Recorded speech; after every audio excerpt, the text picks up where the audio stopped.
हिंद सिंध जी अज़ीम शख्सियत लोकप्रिय संत कवि सदा हयात मास्टर लांझन जी जन्म शतावरी के सिलसिले में असांजी न्याणी संगीता सुखवाणी पंहिंजे लोक साहित्य के कलम सां लोक साहित्य जो गहरो अभ्यास करे सिंधियत जे सुरहाण नाले किताब शाया कयो आहे।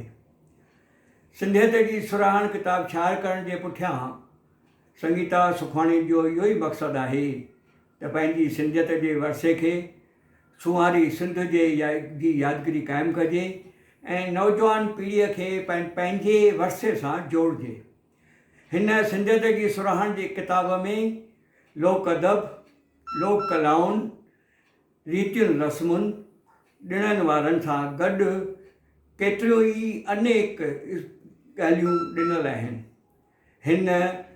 ही जेको किताब सिंधियत जी सुरहाण किताब सिंधी लोक अदब ऐं कला जो कलश आहे, जंहिं लाइ मां संगीता सुखवाणीअ खे जेका लोक साहित्य जी गहरू अभ्यासी आहे मणे मणे मुबारकूं ॾियां थो।